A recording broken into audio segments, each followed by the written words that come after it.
ಅಬ್ಬರಿಸುತ್ತಿದ್ದ ಅರಬ್ಬಿ ಸಮುದ್ರ, ಕ್ಷಣ ಕ್ಷಣಕ್ಕೂ ಉಗ್ರವಾಗುತ್ತಿದ್ದ ಅಲೆಗಳು, ಮುಳುಗುವ ಹಂತ ತಲುಪಿದ್ದ ಮೀನುಗಾರಿಕಾ ದೋಣಿ, ಅದರೊಳಗೆ ಜೀವ ಉಳಿಸಿಕೊಳ್ಳಲು ಹೋರಾಡುತ್ತಿದ್ದ 6 ಮಂದಿ ಮೀನುಗಾರರು. ಇಂಥ ಭಯಾನಕ ಪರಿಸ್ಥಿತಿಯಲ್ಲಿ ಒಂದು ತುರ್ತು ಸಂದೇಶ ಭಾರತೀಯ ಕರಾವಳಿ ರಕ್ಷಣಾ ಪಡೆಯನ್ನು ತಲುಪುತ್ತೆ. ಸಮಯದ ವಿರುದ್ಧದ ಹೋರಾಟ ಆರಂಭವಾಗುತ್ತೆ. ಒಂದು ಕಡೆ ಪ್ರಕೃತಿಯ ರೌದ್ರಾವತಾರ, ಮತ್ತೊಂದು ಕಡೆ ಜೀವಗಳನ್ನು ಉಳಿಸುವ ಸಂಕಲ್ಪ. ಕೇವಲ ಕೆಲವೇ ನಿಮಿಷಗಳಲ್ಲಿ ಕಾರ್ಯಾಚರಣೆಗಿಳಿದ ಭಾರತೀಯ ಕರಾವಳಿ ರಕ್ಷಣಾ ಪಡೆಯ ಯೋಧರು ಅಸಾಧ್ಯವೆನಿಸಿದ ಕಾರ್ಯವನ್ನು ಸಾಧ್ಯವಾಗಿಸಿ 6 ಅಮೂಲ್ಯ ಜೀವಗಳನ್ನು ಸುರಕ್ಷಿತವಾಗಿ ರಕ್ಷಿಸಿದ್ದಾರೆ. ಹಾಗಾದರೆ ಮಂಗಳೂರು ಸಮುದ್ರ ತೀರದ ಸಮೀಪ ನಡೆದ ಆ ರೋಚಕ ರಕ್ಷಣಾ ಕಾರ್ಯಾಚರಣೆ ಹೇಗೆ ನಡೆಯಿತು? ಮಂಜುಮಾತಾ ಮೀನುಗಾರಿಕಾ ದೋಣಿ ಯಾವ ಕಾರಣಕ್ಕೆ ಸಂಕಷ್ಟಕ್ಕೆ ಸಿಲುಕಿತು? ಈ ಕಾರ್ಯಾಚರಣೆಯಲ್ಲಿ ಬಳಸಲಾದ ಅತ್ಯಾಧುನಿಕ ತಂತ್ರಜ್ಞಾನವೇನು? ಬನ್ನಿ ಈ ಸಂಪೂರ್ಣ ಘಟನೆಯ ವಿವರವನ್ನು ನೋಡೋಣ. ಎಂದು ಸ್ಕಿಪ್ ಮಾಡದೆ ಈ ವಿಡಿಯೋ ನೋಡಿ. ಐಸಿಜಿಎಫ್ ಪ್ರಬಲ ಅಬ್ಬರ ಅಲೆಗಳ ನಡುವೆ ಹೋರಾಟ. ಭಾರೀ ಸಂಕಷ್ಟಕ್ಕೆ ಸಿಲುಕಿದ ಮಂಜುಮಾತಾ ದೋಣಿ. ಎಸ್ ವೀಕ್ಷಕರೇ, ಅರಬ್ಬಿ ಸಮುದ್ರದಲ್ಲಿ ಮತ್ತೆ ಭಾರತೀಯ ಕರಾವಳಿ ರಕ್ಷಣಾ ಪಡೆಯ ಧೈರ್ಯ, ಸಮಯ ಪ್ರಜ್ಞೆ ಮತ್ತು ಮಾನವೀಯತೆಯ ಅದ್ಭುತ ಕಾರ್ಯಾಚರಣೆ ಎಲ್ಲರ ಗಮನ ಸೆಳೆದಿದೆ. ಪ್ರಬಲ ಗಾಳಿ, ಅಬ್ಬರದ ಅಲೆಗಳು, ಕಡಿಮೆ ಗೋಚರತೆ ಮತ್ತು ಕತ್ತಲು ಆವರಿಸುತ್ತಿದ್ದ ಅತ್ಯಂತ ಪ್ರತಿಕೂಲ ಪರಿಸ್ಥಿತಿಯ ನಡುವೆಯೂ ಮುಳುಗುವ ಹಂತದಲ್ಲಿದ್ದ ಮೀನುಗಾರಿಕಾ ದೋಣಿಯಿಂದ 6 ಮಂದಿ ಮೀನುಗಾರರನ್ನ ಭಾರತೀಯ ಕರಾವಳಿ ರಕ್ಷಣಾ ಪಡೆ ಯಶಸ್ವಿಯಾಗಿ ರಕ್ಷಿಸಿದೆ. ಮಂಗಳೂರು ಸಮುದ್ರ ತೀರದ ಸಮೀಪ ನಡೆದ ಈ ಕಾರ್ಯಾಚರಣೆ ಭಾರತೀಯ ಕರಾವಳಿ ರಕ್ಷಣಾ ಪಡೆಯ ಸನ್ನದ್ಧತೆ, ಆಧುನಿಕ ತಂತ್ರಜ್ಞಾನ ಮತ್ತು ಸಿಬ್ಬಂದಿಯ ಅಸಾಧಾರಣ ಧೈರ್ಯವನ್ನು ಮತ್ತೊಮ್ಮೆ ಸಾಬೀತುಪಡಿಸಿದೆ. ಸೋಮವಾರ ಸಂಜೆ 4 ಗಂಟೆ ವೇಳೆಗೆ ಭಾರತೀಯ ಕರಾವಳಿ ರಕ್ಷಣಾ ಪಡೆಯ ಐಸಿಜಿಎಸ್ ಸಚೇತ್ ಹಡಗು ತನ್ನ ನಿಯಮಿತ ಗಸ್ತಿನಲ್ಲಿದ್ದಾಗ ವಿಎಚ್ಎಫ್ ರೇಡಿಯೋ ಮೂಲಕ ಒಂದು ತುರ್ತು ಸಂದೇಶವನ್ನು ಸ್ವೀಕಾರ ಮಾಡುತ್ತೆ. ಸುರತ್ಕಲ್ ಕರಾವಳಿಯಿಂದ ಸುಮಾರು 33 ನಾಟಿಕೈಲ್ ಮೈಲುಗಳಷ್ಟು ದೂರದಲ್ಲಿದ್ದ ಭಾರತೀಯ ಮೀನುಗಾರಿಕಾ ದೋಣಿ ಮಂಜುಮಾತಾ ಭಾರೀ ಸಂಕಷ್ಟಕ್ಕೆ ಸಿಲುಕಿರುವ ಮಾಹಿತಿ ಇದಾಗಿರುತ್ತೆ. ಅಲೆಗಳ ಅಬ್ಬರದಿಂದ ದೋಣಿಯ ಹೊರಭಾಗಕ್ಕೆ ಹಾನಿಯಾಗಿದ್ದು ಅದರೊಳಗೆ ವೇಗವಾಗಿ ನೀರು ನುಗ್ತಾ ಇತ್ತು. ಯಾವುದೇ ಕ್ಷಣದಲ್ಲಿ ದೋಣಿ ಮುಳುಗುವ ಸಾಧ್ಯತೆ ಇದ್ದ ಕಾರಣ ಅದರಲ್ಲಿದ್ದ 6 ಮಂದಿ ಮೀನುಗಾರರ ಜೀವ ಅಪಾಯದಲ್ಲಿ ಸಿಲುಕಿಕೊಂಡು ಒದ್ದಾಡ್ತಿದ್ದಾಗ ರಕ್ಷಣೆಗೆ ಬಂದಿದ್ದೇ ಭಾರತೀಯ ಕರಾವಳಿ ರಕ್ಷಣೆ ಪಡೆ.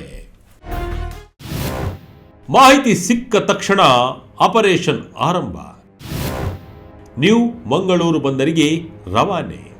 ಈ ಮಾಹಿತಿ ಸಿಕ್ಕ ತಕ್ಷಣ ಭಾರತೀಯ ಕರಾವಳಿ ರಕ್ಷಣಾ ಪಡೆ ಯಾವುದೇ ಕ್ಷಣವೂ ವ್ಯರ್ಥ ಮಾಡದೆ ತನ್ನ ಕಾರ್ಯಾಚರಣೆಯನ್ನು ಆರಂಭಿಸಿತು.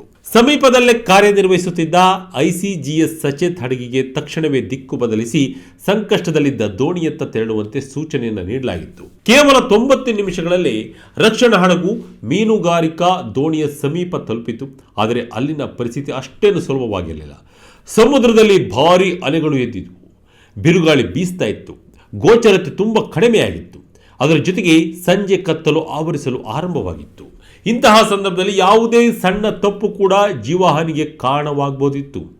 ಆದರೂ ಭಾರತೀಯ ಕರಾವಳಿ ರಕ್ಷಣೆಯ ಪಡೆಯ ಸಿಬ್ಬಂದಿ ಅತ್ಯಂತ ಶಾಂತಚಿತ್ತದಿಂದ ನಿಖರ ಯೋಜನೆಯೊಂದಿಗೆ ಕಾರ್ಯಾಚರಣೆಯನ್ನು ನಡೆಸಿದರು.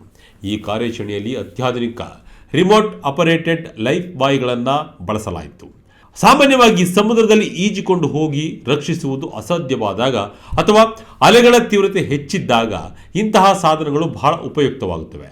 ದೂರದಿಂದಲೇ ನಿಯಂತ್ರಿಸಬಹುದಾದ ಈ ಲೈಫ್ ಬಾಯ್ಗಳನ್ನು ನೀರಿನಲ್ಲಿ ಸಿಲುಕಿಯುವವರ ಬಳಿ ಕಳಿಸಿ ಅವರನ್ನು ಸುರಕ್ಷಿತವಾಗಿ ರಕ್ಷಣಾ ಹಡಗಿನವರೆಗೆ ಕರೆತರಬಹುದು. ಇದೇ ತಂತ್ರಜ್ಞಾನ ಈ ಕಾರ್ಯಾಚರಣೆಯಲ್ಲಿ ಪ್ರಮುಖ ಪಾತ್ರವನ್ನು ವಹಿಸಿತು. ಸಂಜೆ ಸುಮಾರು 6 ಗಂಟೆಯ ವೇಳೆಗೆ ರಕ್ಷಣಾ ಕಾರ್ಯಾಚರಣೆ ಯಶಸ್ವಿಯಾಗಿ ಪೂರ್ಣಗೊಂಡಿತು. ದೋಣಿಯಲ್ಲಿದ್ದ 6 ಮಂದಿ ಮೀನುಗಾರರನ್ನು ಯಾವುದೇ ಗಾಯಗಳಿಲ್ಲದೆ ಸುರಕ್ಷಿತವಾಗಿ ಐಸಿಜಿಎಸ್ ಸಚೇತ್ ಹಡಗಿಗೆ ಕರೆತರಲಾಯಿತು. ನಂತರ ಅವರನ್ನು ಸುರಕ್ಷಿತವಾಗಿ ನ್ಯೂ ಮಂಗಳೂರು ಬಂದರಿಗೆ ಕರೆತರಲಾಯಿತು. ಅಲ್ಲಿ ಅಗತ್ಯ ವೈದ್ಯಕೀಯ ತಪಾಸಣೆ ಹಾಗೂ ಅಧಿಕೃತ ಪ್ರಕ್ರಿಯೆಗಳನ್ನು ಪೂರ್ಣಗೊಳಿಸಿ ಎಲ್ಲರೂ ನಿಟ್ಟುಸಿರು ಬಿಟ್ಟರು. ಎಸ್ಐಆರ್ ಎಂದರೇನು? ಹೇಗೆ ಕಾರ್ಯನಿರ್ವಹಿಸುತ್ತೆ? ಐಎಫ್ವಿ ಬೋಟ್ ಕೆಲಸವೇನು? ಇದರ ಸೂಕ್ಷ್ಮತೆ ಹೇಗಿದೆ? ಇನ್ನು ಐಎಫ್ವಿ ಎಂದರೆ ಇಂಡಿಯನ್ ಫಿಶಿಂಗ್ ಬೋಟ್, ಅಂದರೆ ಭಾರತೀಯ ಮೀನುಗಾರಿಕಾ ದೋಣಿ. ಸಮುದ್ರದಲ್ಲಿ ಮೀನುಗಾರಿಕೆಗೆ ಬಳಸುವ ದೋಣಿಗಳನ್ನು ಈ ಹೆಸರಿನಿಂದ ಗುರುತಿಸಲಾಗುತ್ತೆ. ಪ್ರತಿಯೊಂದು ನೋಂದಾಯಿತ ಮೀನುಗಾರಿಕಾ ದೋಣಿಗೂ ವಿಶಿಷ್ಟ ಹೆಸರು ಹಾಗೂ ನೋಂದಣಿ ಸಂಖ್ಯೆ ಇರುತ್ತೆ. ಈ ಘಟನೆಯಲ್ಲಿ ಸಂಕಷ್ಟಕ್ಕೆ ಸಿಲುಕಿದ್ದ ದೋಣಿಯ ಹೆಸರು ಮಂಜುಮಾತಾ. ಇಂತಹ ದೋಣಿಗಳು ಹಲವಾರು ದಿನಗಳ ಕಾಲ ಸಮುದ್ರದಲ್ಲಿ ಮೀನುಗಾರಿಕೆ ನಡೆಸುವುದರಿಂದ ಹವಾಮಾನ ವೈಪರೀತ್ಯ, ಇಂಜಿನ್ ದೋಷ, ದೋಣಿಗೆ ಹಾನಿ ಅಥವಾ ಬಿರುಗಾಳಿಯಂತಹ ಅಪಾಯಗಳನ್ನು ಎದುರಿಸುವ ಸಾಧ್ಯತೆ ಹೆಚ್ಚಿರುತ್ತೆ. ಇನ್ನು SAR ಎಂದರೆ ಸರ್ಚ್ ಆ್ಯಂಡ್ ರೆಸ್ಕ್ಯೂ, ಕನ್ನಡದಲ್ಲಿ ಹುಡುಕಾಟ ಮತ್ತು ರಕ್ಷಣಾ ಕಾರ್ಯಾಚರಣೆ. ಸಮುದ್ರದಲ್ಲಿ ಯಾವುದೇ ಹಡಗು, ದೋಣಿ ಅಥವಾ ವ್ಯಕ್ತಿ ಸಂಕಷ್ಟಕ್ಕೆ ಸಿಲುಕಿದಾಗ ಅವರನ್ನು ಪತ್ತೆ ಹಚ್ಚಿ ಸುರಕ್ಷಿತವಾಗಿ ರಕ್ಷಿಸುವ ಸಂಪೂರ್ಣ ಕಾರ್ಯಾಚರಣೆ SAR ಎಂದು ಕರೆಯಲಾಗುತ್ತೆ.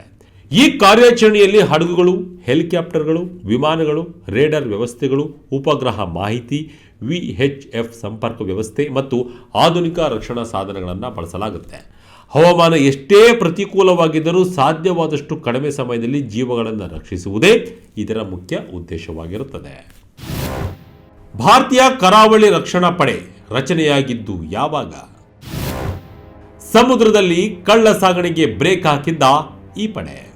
ನಾವು ಇತಿಹಾಸವನ್ನು ಒಮ್ಮೆ ಗಮನಿಸುವುದಾದರೆ 1970ರ ದಶಕದಲ್ಲಿ ಭಾರತದ ಸಮುದ್ರ ಮಾರ್ಗಗಳ ಮೂಲಕ ಕಳ್ಳ ಸಾಗಣೆ, ಅಕ್ರಮ ಸಾಗಾಟ ಮತ್ತು ಕಾನೂನು ಬಾಹಿರ ಚಟುವಟಿಕೆಗಳು ಹೆಚ್ಚಾಗಿದ್ದವು. ಇದರ ಫಲವಾಗಿ 1977ರ ಫೆಬ್ರವರಿ 1ರಂದು ಭಾರತೀಯ ಕರಾವಳಿ ರಕ್ಷಣಾ ಪಡೆ ತಾತ್ಕಾಲಿಕವಾಗಿ ಕಾರ್ಯಾರಂಭ ಮಾಡಿತು. ನಂತರ 1978ರ ಆಗಸ್ಟ್ 18ರಂದು ಭಾರತೀಯ ಸಂಸತ್ತು ಇಂಡಿಯನ್ ಕೋಸ್ಟ್ ಗಾರ್ಡ್ ಆಕ್ಟ್ 1978 ಜಾರಿಗೊಳಿಸಿತು. ಈ ಕಾಯ್ದೆಯ ಮೂಲಕ ಭಾರತೀಯ ರಕ್ಷಣಾ ಪಡೆಗೆ ಅಧಿಕೃತ ಮಾನ್ಯತೆ ದೊರೆಯಿತು.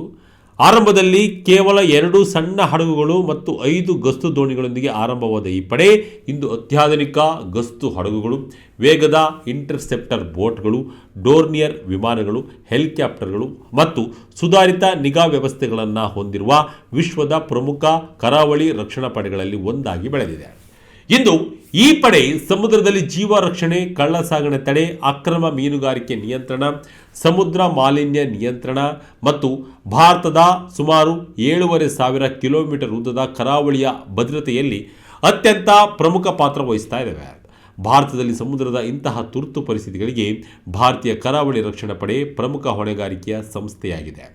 ದೇಶದ ಸಾವಿರಾರು ಕಿಲೋಮೀಟರ್ ಉದ್ದದ ಕರಾವಳಿಯಲ್ಲಿ ನಿರಂತರ ಗಸ್ತು ತಿರುಗುವ ಈ ಪಡೆ ಕಳ್ಳ ಸಾಗಣೆ ತಡೆ, ಅಕ್ರಮ ಮೀನುಗಾರಿಕೆ ನಿಯಂತ್ರಣ, ಸಮುದ್ರ ಮಾಲಿನ್ಯ ನಿಯಂತ್ರಣ, ಕರಾವಳಿ ಭದ್ರತೆ ಹಾಗೂ ಸಮುದ್ರದಲ್ಲಿ ಜೀವ ರಕ್ಷಣೆಯಂತಹ ಅನೇಕ ಮಹತ್ವದ ಜವಾಬ್ದಾರಿಗಳನ್ನು ನಿರ್ವಹಿಸುತ್ತೆ.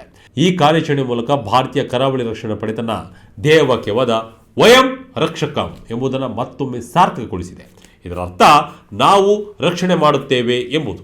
ಇದು ಕೇವಲ ಒಂದು ಘೋಷವಾಕ್ಯವಲ್ಲ, ಸಮುದ್ರದಲ್ಲಿ ಸಂಕಷ್ಟಕ್ಕೆ ಸಿಲುಕಿದ ಪ್ರತಿಯೊಬ್ಬರ ಜೀವವನ್ನು ಉಳಿಸುವ ಅವರ ಬದ್ಧತೆಯ ಪ್ರತೀಕವಾಗಿದೆ. ಸಮುದ್ರದಲ್ಲಿ ಪ್ರತಿಯೊಂದು ನಿಮಿಷವೂ ಅತ್ಯಂತ ಅಮೂಲ್ಯ. ಕೆಲವೊಮ್ಮೆ ಕೆಲವೇ ನಿಮಿಷಗಳ ವಿಳಂಬವೂ ಜೀವಹಾನಿಗೆ ಕಾರಣವಾಗಬಹುದು.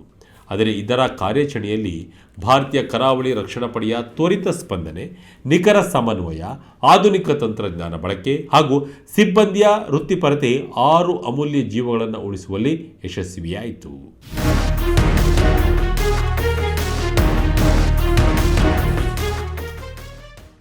ಇನ್ನು ಮಂಗಳೂರು ಸಮುದ್ರ ತೀರದ ಸಮೀಪ ನಡೆದ ಈ ಘಟನೆ ಮತ್ತೊಮ್ಮೆ ಭಾರತೀಯ ಕರಾವಳಿ ರಕ್ಷಣಾ ಪಡೆಯ ದೇಶದ ಸಮುದ್ರ ಗಡಿಗಳನ್ನು ಮಾತ್ರವಲ್ಲ, ಸಮುದ್ರದಲ್ಲಿ ಜೀವನ ಸಾಗಿಸುವ ಸಾವಿರಾರು ಮೀನುಗಾರರ ಜೀವವನ್ನು ಹಗಲಿರುಳು ಕಾಪಾಡುತ್ತಿದೆ ಎಂಬುದನ್ನು ಸಾಬೀತುಪಡಿಸಿದೆ.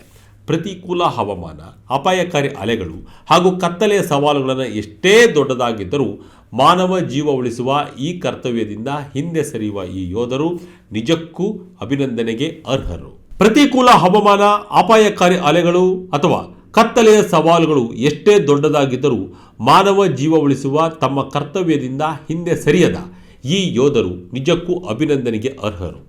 ಸಮುದ್ರದಲ್ಲಿ ಜೀವ ಉಳಿಸುವ ಪ್ರತಿಯೊಂದು ಯಶಸ್ವಿ ಕಾರ್ಯಾಚರಣೆಯು ಭಾರತೀಯ ಕರಾವಳಿ ರಕ್ಷಣಾ ಪಡೆಯ ಸಾಮರ್ಥ್ಯ, ತಂತ್ರಜ್ಞಾನ ಮತ್ತು ಸೇವಾ ಮನೋಭಾವಕ್ಕೆ ಮತ್ತೊಂದು ಹೆಮ್ಮೆಯ ಅಧ್ಯಾಯವಾಗಿ ಉಳಿಯುತ್ತದೆ ಎಂಬುದರಲ್ಲಿ ಯಾವುದೇ ಸಂಶಯವಿಲ್ಲ. ಎಸ್ ವೀಕ್ಷಕರೇ, ಈ ಕಾರ್ಯಾಚರಣೆ ಬಗ್ಗೆ ನಿಮಗೆ ಅನಿಸಿದ್ದನ್ನು ಕಮೆಂಟ್ ಮೂಲಕ ತಿಳಿಸಿ. ಇದಾಗಿತ್ತು ಈ ಕ್ಷಣದ ಅಪ್ಡೇಟ್. ಇದೇ ರೀತಿಯ ಅಪ್ಡೇಟ್ಗಳಿಗಾಗಿ ವಿಜಯ ಕನಕ website, YouTube page, Facebook page follow ಮಾಡ್ತಾ ಇರಿ. ಧನ್ಯವಾದಗಳು.